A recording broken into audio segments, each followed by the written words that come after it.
Now, good afternoon, everyone.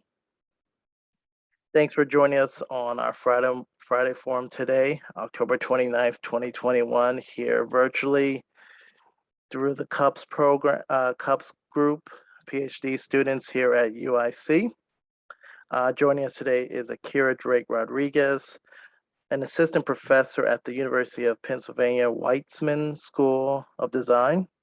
Her research examines the way that disenfranchised groups reappropriate their marginalized spaces in the city to gain access and to sustain urban political power. She is the author of Diverging Spaces for Deviants, The Politics of Atlanta Public Housing, which explores how the politics of public housing, planning, and race in Atlanta create a politics of resistance within its public housing developments. Dr. Rodriguez was recently awarded a Spencer Foundation grant to study how educational advocates mobilizing around school facility planning and processes. Thank you so much, Professor Drake Rodriguez. Thanks for being here. Feel free to get started. I can give you control to share. You're the co-host now. Awesome. Wow, so many features. Okay, cool. Thank you so much, Derek and UIC, for inviting me. I'm really excited to be here and engage with this group. I'm going to talk about my recent book, Diverging Space for Deviants, The Politics of Public Housing, which is about a 75-year history of the use of public housing developments in the city of Atlanta as a political space, and how that space was diverged or reappropriated by deviant political interests as a means of creating a greater, what I call Black participatory geographies for these groups to engage with, either directly with the political system or indirectly with other institutions that may not necessarily be considered political, like planning departments and planning bureaus. So I start off the book by looking at kind of like the land before public housing development. And so public housing comes to Atlanta. It is one of the first cities to have public housing in the country with the opening of Techwood Homes in 1936, and one of the first cities to demolish virtually all of it with the demolition of about 90% of their public housing stock by 2013. So looking at how sort of space is constructed, it's very much around race and capital. And so you see the here a typical sort of land use map that we'll see throughout this presentation, sort of tracking and documenting these Negro sections as they're noted here, but also intersecting with subsidized or substandard housing here in the original 1934 WPA survey of all housing in Atlanta. So a high concentration of substandard housing in Negro areas, but also pretty fairly dispersed and heavily concentrated in the core. Those red and orange outlines are the ones of, I'm letting people in from the waiting room, I'm sorry, are the ones from the original sort of public housing program, which was produced out of the New Deal and the Works Progress Administration's Housing Division. And so public housing provided immediately a political opportunity, particularly for Black residents in the city of Atlanta, because of the white primary, which was implemented in 1892 by the Democratic Party, which was a private party in the state of Georgia. So there was a statewide white primary in a predominantly Democratic state, which most of you being in Chicago understand how important primaries are in a one-party city. And so the limit of Black participation, in spite of them being 40% of the population, but having very little space. I also think about this as it relates to the distribution of public goods and services. And you see here also on this map, the distribution of parks and how virtually none of them but one overlap with the Negro sections in the city. I also sort of look at political opportunity and who is determined by. And so at the local level, they have local advisory committees that advise the early public housing developments, particularly between Black and white developments. And so you see here on the left, John Hope Homes, one of the first public housing developments created by the Atlanta Housing Authority in 1940, and Clark Howell Homes for white families, also constructed in 1940. And the differences, and not just skin color, but even some of the basic amenities and construction, kind of a history that's been well documented by Brad Hunt and Larry Vail and others, showing the disparities in public housing amenities. So we see even the play areas of the children. One is in a more kind of dense urban, a denser area, while the wide play area for children looks almost idyllic. But also seeing the differences in income, both maximum and minimums for these family members, that takes into account not just that these families were both likely to employ workers, which was not the assumption for the white households when it was only assumed that the male would be working, but also in seeing that even these two incomes was not going to be the same as one white income. And so creating kind of a differentiated pricing structure as one of the early political opportunities. In spite of this differentiation, however, early advisory committee members noted how setting rents this high would only house the top 2% of the Black population in Atlanta. Political opportunity accrued fairly quickly to the top. And so you see the John Hope Homes here on the left, and it's situated near other institutions, particularly the Atlanta University Consortium, which is located just southwest of the downtown of Atlanta, where Morehouse College, Spelman College, and Atlanta University were housed. Atlanta University created the Atlanta School of Social Work, which trained housing managers and housing staff, such as the one on the right. This is the first housing staff of the first Black public housing development in Atlanta, that of University Homes, right adjacent, right behind John Hope Homes here. This sort of top-down sort of creation of political opportunity was one that was accepted because at the time there was very little option, very little housing was being produced, particularly at this scale, but within the development, you see the production of services, public goods, political opportunity and education, partnerships with the university, again, not just training staff, but also educating and training up residents as well. And so you see pretty fluid socioeconomic mobility from the early developments as a result.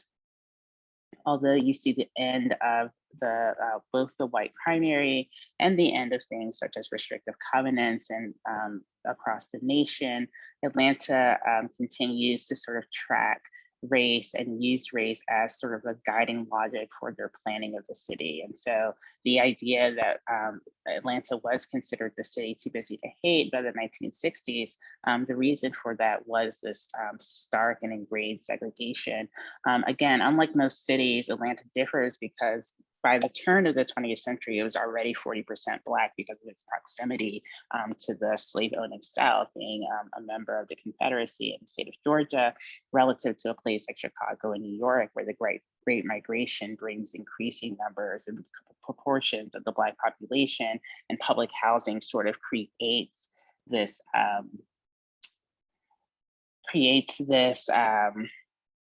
sort of a built environment feature that guides and maintains the color line or creates the color line.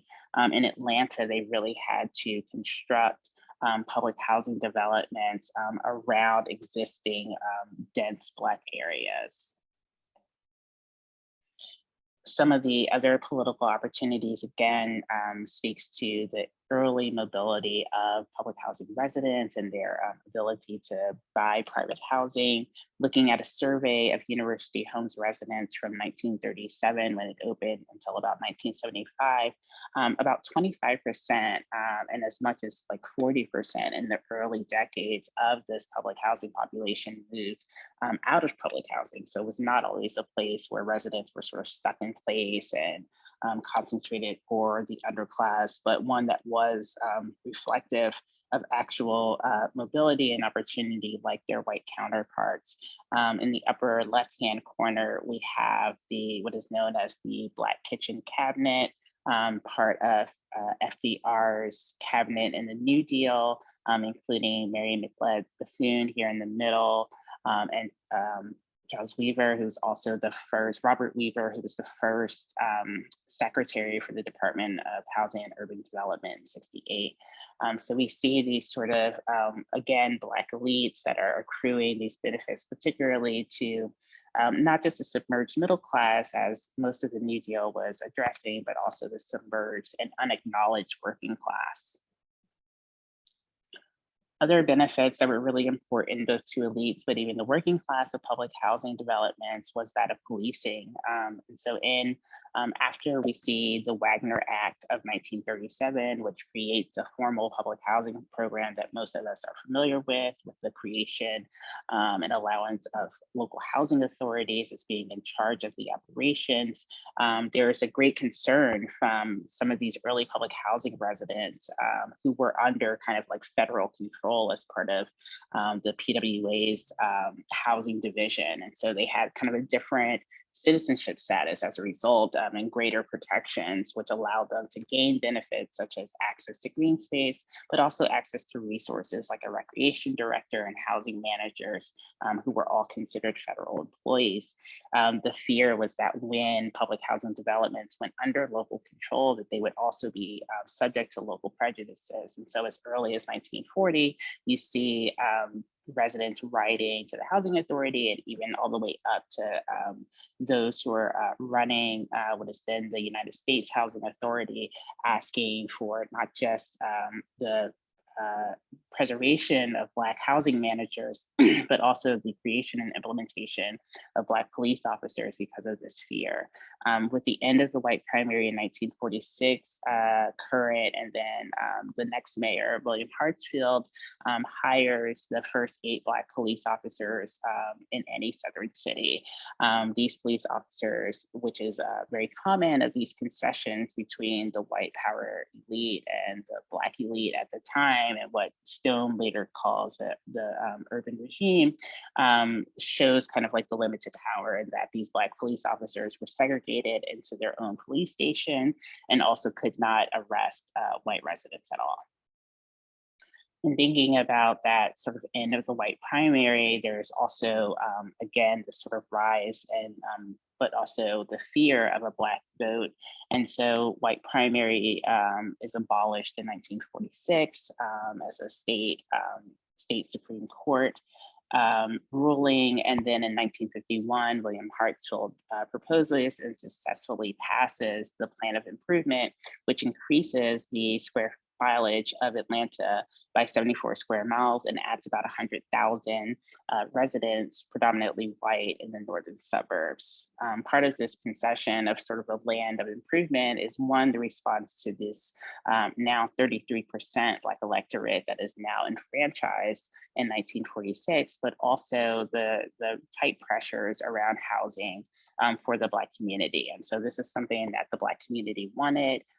They were allowed to sort of develop in the Northwest, which was an underdeveloped area of the counties, while the sort of white power establishment was allowed to remain in power by annexing these northern majority white suburbs. And so you see the changes of the shape of the city over time, but also how this concession created this concentration of race and of poverty in the Northwest corridor of the city. As a result of this concentration, but also the subsequent underrepresentation at city council and even the mayor's office, you see a new sort of political opportunity emerge, in that it was very much not just about establishing housing for the Black population and a little bit of political power as it relates to controlling their surrounding community, but about this distribution of public goods and services. And so the Northwest that was annexed was largely undeveloped, no sidewalks, no infrastructure, no schools. By the 1950s, we start to see the rise of sort of urban renewal housing, which is essentially declared constitutional by another Supreme Court decision in 1955. By 1960, high schools that were built for 2,000 students in the Northwest are overcrowded and working on double shifts. The sewage problem is uncontrollable. Multifamily housing units are being concentrated alongside new forms of subsidized housing. And so by the time we get to 74 and 86, you start to see both housing choice voucher project-based Section 8 and light-tech housing all sort of concentrated in that Northwest corridor. So creating a very large base of opportunity for political organizing around better public goods and services, but also sort of very much like robbing organizers of that stability that comes with having proper goods, services, and infrastructure. So here on the left, we see more antagonistic relationships with housing management, no longer beacons and role models that are coming out of the Atlanta School of Social Work and training up a new generation of political organizers and advocates, but direct clashes with increasingly Black women tenants and increasingly white male housing managers and leadership. There's also new opportunities emerging around public housing. And so just as that original development with John Hope and University Homes was near a fairly affluent community, being close to the AUC and the HBCUs that resided within it, and of course the surrounding professors and faculty that lived near campus. In the Northwest, you don't have those sorts of institutions. And so it is a predominantly low income, low resource, and low political power group that is working there, organizing around issues of housing justice and transit justice.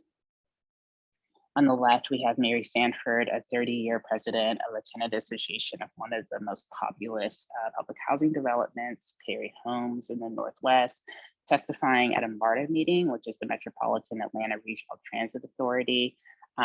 Here, again, asking for just the bare minimum, which is a spur line to go up into that Northwest section that was so concentrated with low-income Black households. Women who were working as domestics at the time, which is the late 70s, were taking pretty inefficient bus lines that were infrequent down to the eastern part of the MARTA line, taking that all the way west into the center city and up from there into the northern suburbs of Buckhead, where they often, again, worked as domestic workers in homes. During that time, you see a lot of organizing happening on those buses. Dorothy Bolden, who founded the National Domestic Workers Union, organized on those buses, having everyday conversations to create local worker power, but also seeing some of these larger organizings around things such as spatial and transit justice and housing justice as well. On the right, we have Ethel Mae Matthews, who actually did not live in public housing, but like Dorothy Bolden, utilized the spaces and routines and spatial practices of public housing tenants to leverage greater mobilization around these kind of like citywide issues. But at the 70s, you start to see this shift in what the housing authority in particular is willing to tolerate. And so again, as I mentioned, in the 30s and 40s, under the PWA housing division, you see this investment in local connections and partnerships to create political education classes and other forms of Americanization, as Don Parson calls it, of these sort of early public housing tenants to one where we're sort of condemning and categorizing a lot of these politically active or otherwise deviant interests as undesirable. And so the push to start to shape local housing policy and local housing policy responses around some of the more problematic or costly tenants and public housing, creating this sort of breakdown, both in solidarity, but also in the efficacy of the public housing development as a political opportunity structure. At the national level, public housing is also being demonized.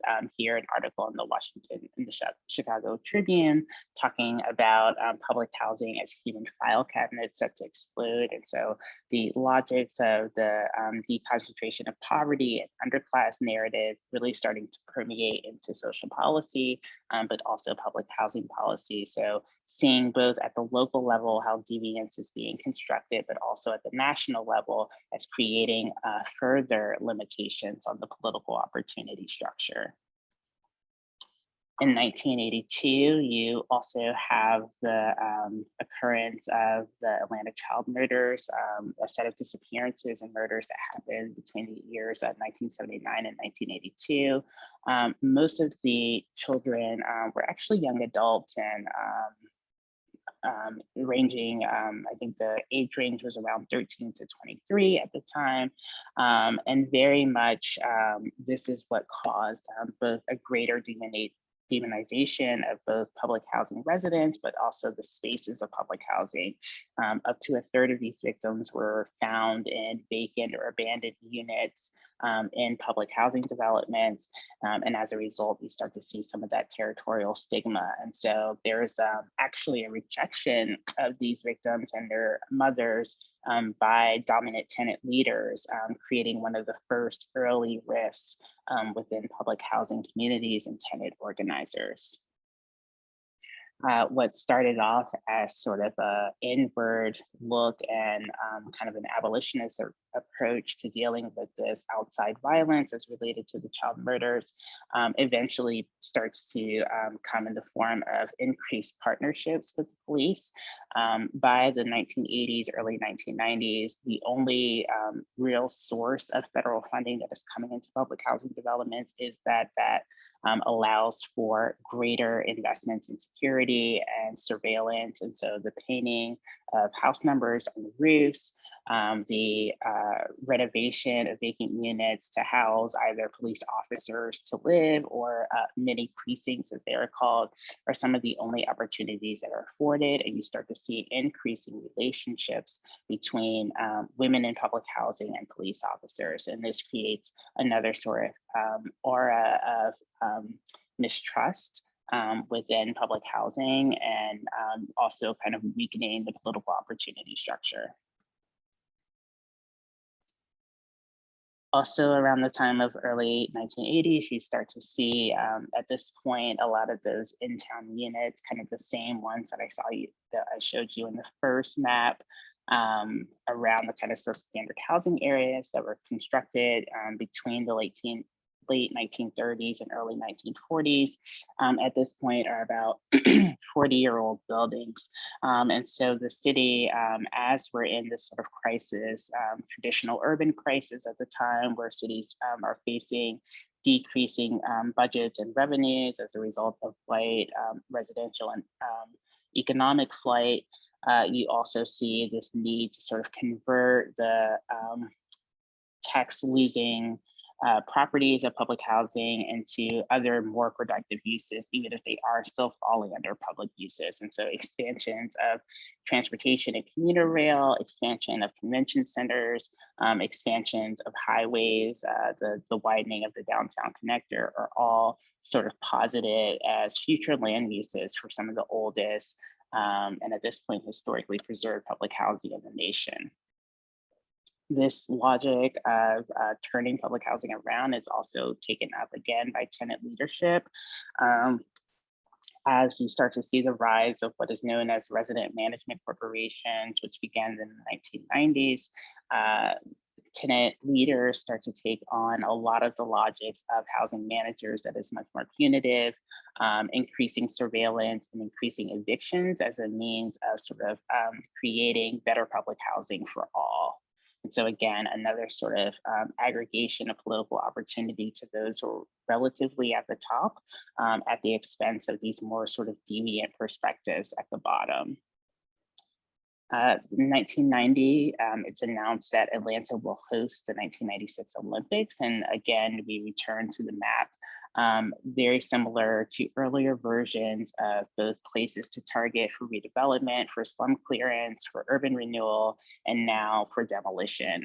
The creation of Olympic neighborhoods, again, sort of clearing out both deviant private, but also public uses such as public housing and kind of these new forms of project-based Section 8, but also kind of like single landlord ownership properties that are very small and also under-maintained and disinvested.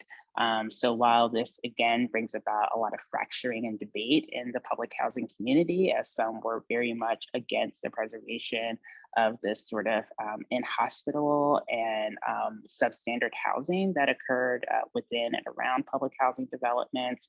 You also see people that realize that there is decreasing affordable housing stock throughout the city of Atlanta and the wider metro area, and also kind of facing those same issues that they faced in the 50s and 60s in the Northwest, where a lot of people were being displaced already into areas that were underdeveloped, not connected to public transit, and did not serve their immediate needs.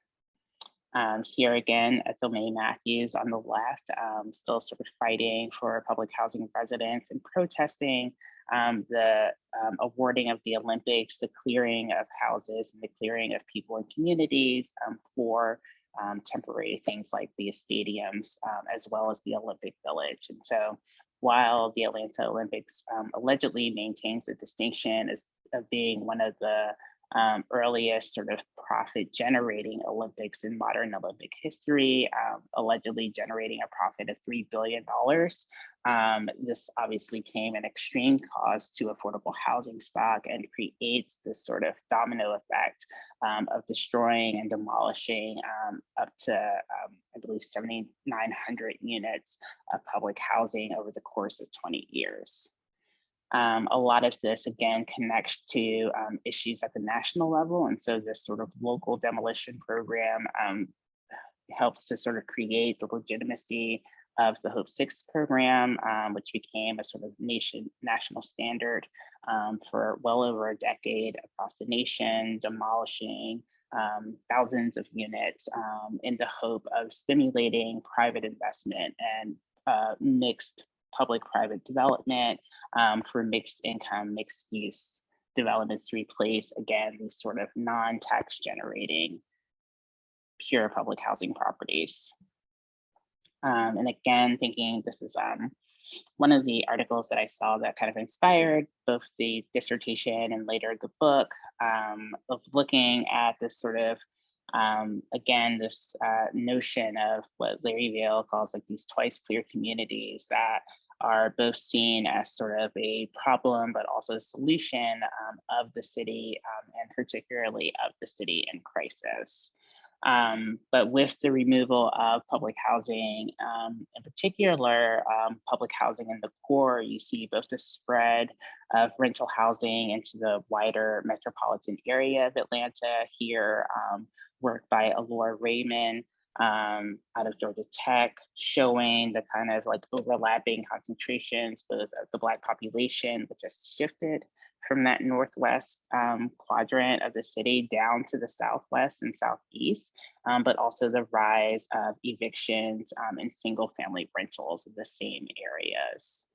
And out of this, the sort of quest for housing justice, particularly for Black women, continues with the emergence of the Housing Justice League and the inability to sort of mount the same fights and victories that were done in tenant associations, largely because of the geographic spread of the city of Atlanta, which covers 2 counties and evictions happening at the county level, the ability for evictions to occur within 24 hours, and sort of the very sort of regressive and austere state politics that maintain this sort of rentier class that is allowed to sort of dominate housing and development in the city.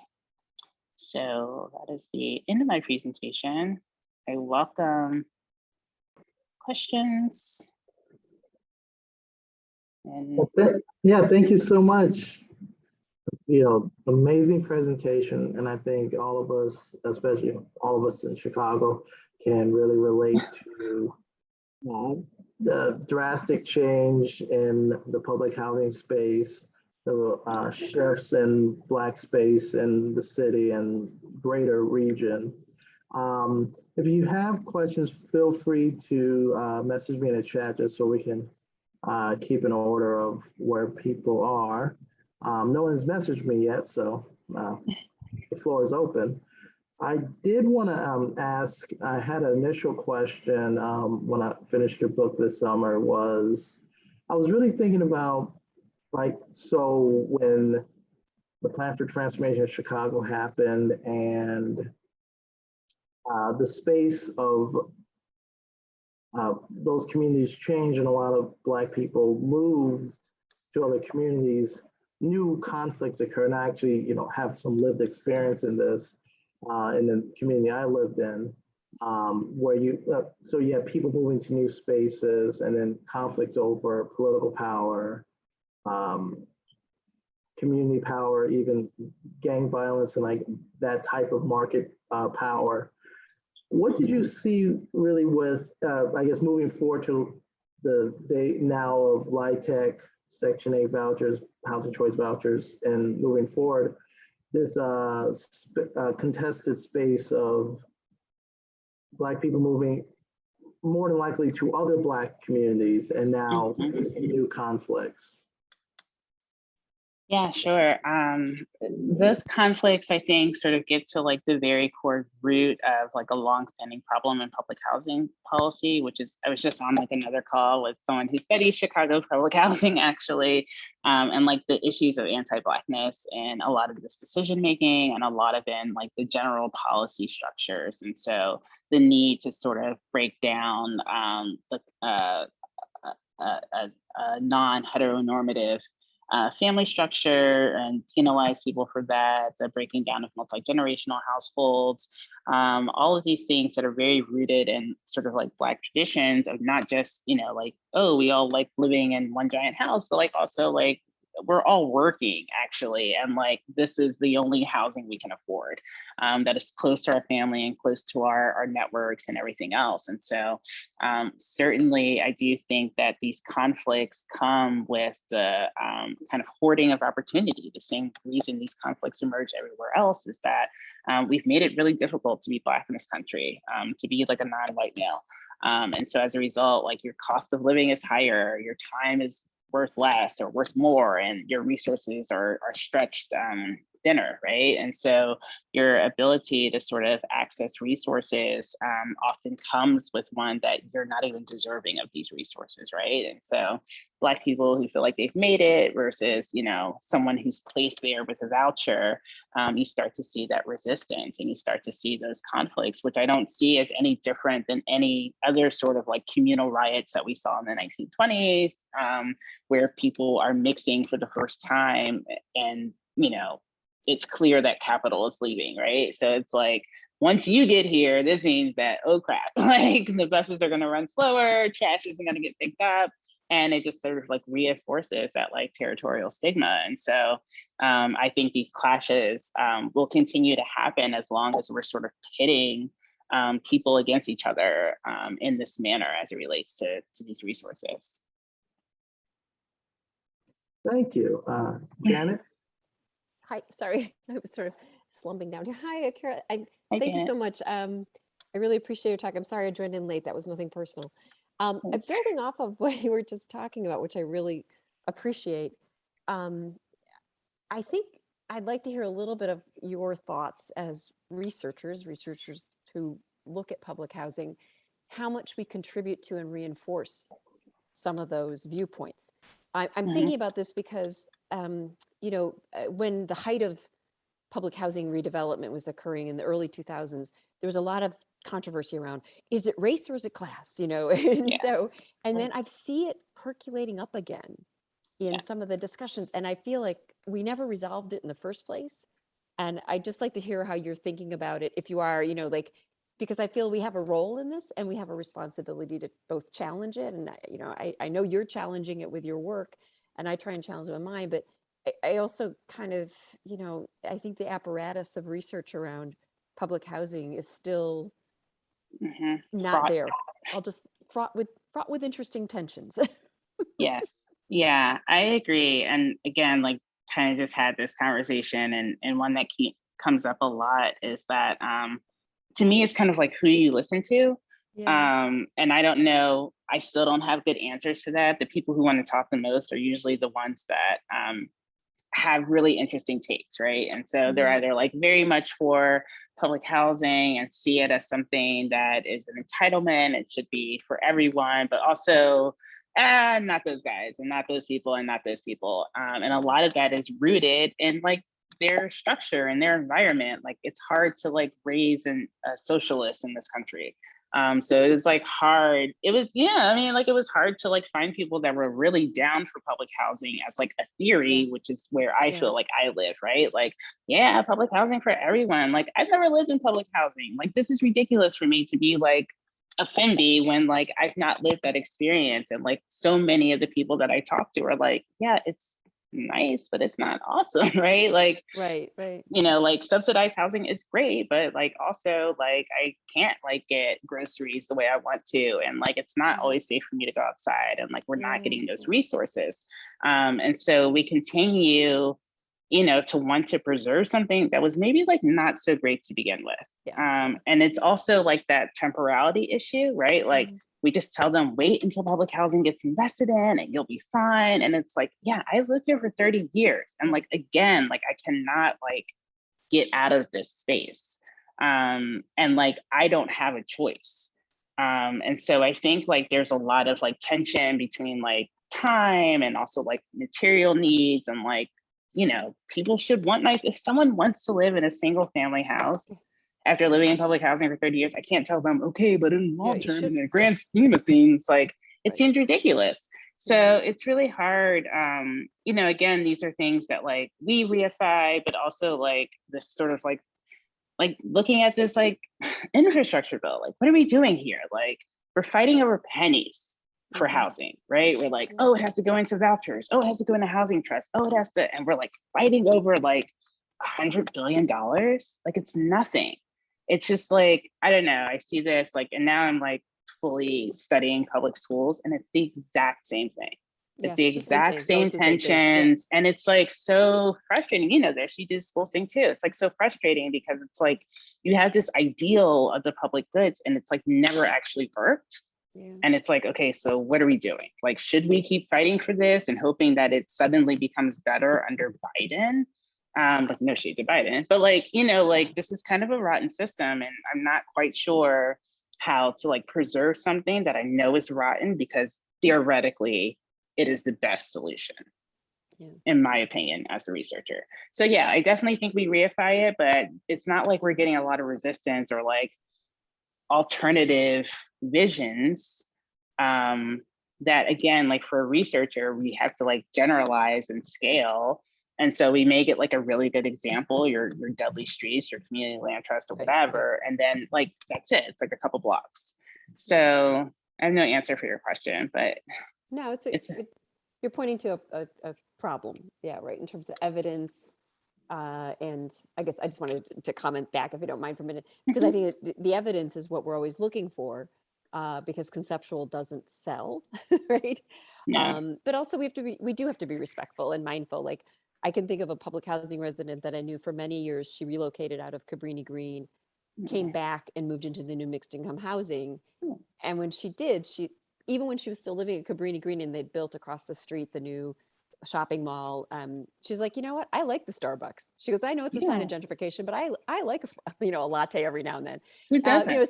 And so she moved back and she's like, it's changed a lot, I don't feel as welcome. And then she went in to kind of talk about what those experiences are, and some of it was because of her race and some of it was because she was also known as the public housing resident in the mix. And I think those are the things that how do we learn from some of those things that actually could help a little bit. And so there has been sort of study about relationships. I was thinking one of our students did his dissertation work looking at how at Cabrini Green, where they do have actually these residents who come together, and it's been going on for a long time. It started out as sort of conflicting, and then moved into, I would say, collaborative, sort of, I don't know, I have not participated, but anyway, just sort of understanding like the real space that people are living in these Right. situations and why they're there and what they're experiencing. So anyway, I think that's where, if we're waiting for evidence, it's going to take a little while and we have to look for it. And I don't think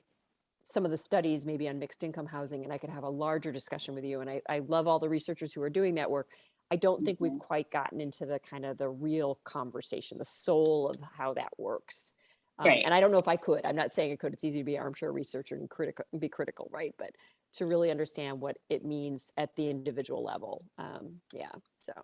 And like not collapsing the individual, even still, we're still like, oh, the public housing resident. And it's like, Oh, yeah. what is that, right? Like that's Yeah, like exactly. a very like wide range. And Yeah, we do ourselves a disservice. Well, thank you, Akira. I appreciate your answer and discussion, and I appreciate. I'm looking forward. I have not read the book, but I'm looking forward to it. So I'll shut up now. Awesome.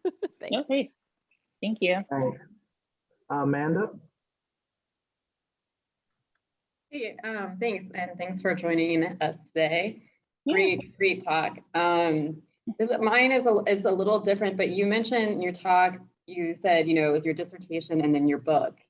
And we have a lot of PhD students in the group. So I would love to hear a little bit about like that process and how you took it from a dissertation to a book.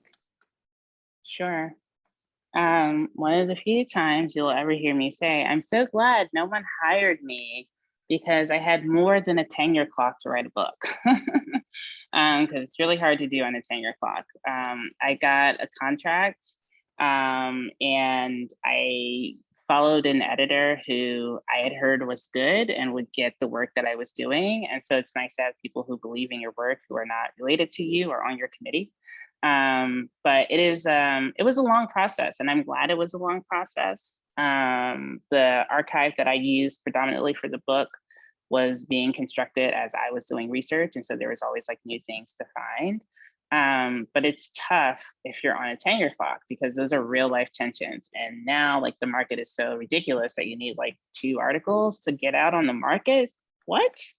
It takes 2 years for an article to come out. Like you have to start writing as soon as you start. And so like books are not for everyone. And so I think that should be like very clear. Like even when I was writing it, they were like, oh, you're not even in a book field. What are you doing? And so like, that's one way of thinking about it. But sometimes like your dissertation is a book, like doesn't really make sense as chapters. And so I always think like, I don't know, like I have a very kind of wishy-washy approach to the academy. I think that the hours are not great and the pay isn't that good, and that most of us in this room have skills that transfer to the private market. So like, what are you even doing this for anyway? But like, if you want to write a book, realize that it's not cheap. I hired a developmental editor. I had to do my own indexing. That's standard in contracts. I had to get all those permissions, that cover photo that I love so much. I chose that and I paid the $200 extra that they wanted when they wanted to redraw my maps. That was $1,000. And so it's not cheap and you don't make money. I got a royalty check. It was cute. But let's just say that it brought like a couple bottles of nice scotch. So, like it's not, your reasons for going into it have to be like getting your PhD. Like you have to be very passionate about it and committed to it. But if you want to get tenure, I say realistically, like maybe articles are the way to go unless you're in a book field.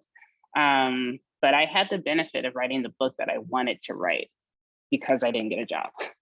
So I don't know.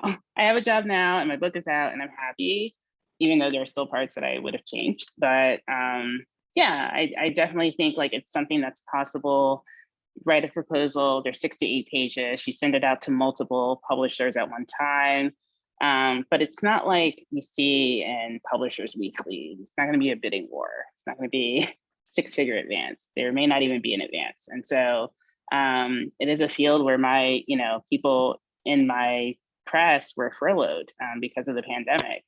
And so like I didn't have a full marketing team. And I didn't have like 2,000 copy editors and people, So it's not like I love my press. It's done well by my book. My book has done well.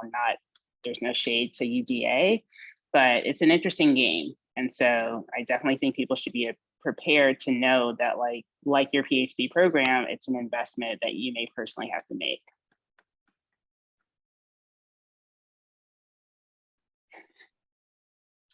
Sorry. Definitely Amanda, Amanda's face is like, you've always had the the best facial expressions, but this was top notch. My face is overly expressive, A, but B, like Yeah. I was surprised. I feel like publishing a book is such a mystery to me. And so you approached an editor, the process is, who knows?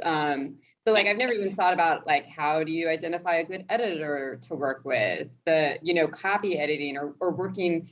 And I feel like you saying like, I worked with an editor, I forget what you said, to help develop. Developmental. Developmental is like a mystery that like a lot of times doesn't get talked about, but I think a lot of people do and can help people be successful in publishing. And so I feel like you demystified some of the process. Oh yeah, and I'm happy to talk more about it. Like it was, I had people that my friends write books, and my advisor James wrote a book, and so I kind of knew I had a lot of like templates and things to work on, but also like direct referrals to editors in presses.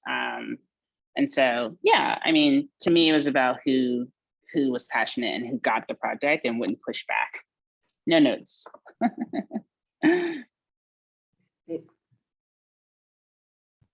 Thanks. Rodrigo, and I think that might be our last question, given the time, so. Yeah, Sorry. thank you for your presentation. I have a question. At the beginning, you mentioned that almost 90% of the public housing in Atlanta was demolished. Is that correct? Yeah. And I was wondering, do you know if that was high rise, mid rise, or what type? No. It's like New Orleans, it was virtually all garden style. And so there was, very like 2 or 3 stories, pretty low density, pretty sprawling. There are about, I think there were like 8,600 to like 9,500 units of public housing in Atlanta that housed like 10% of the population at its peak. So it had like 50,000 residents.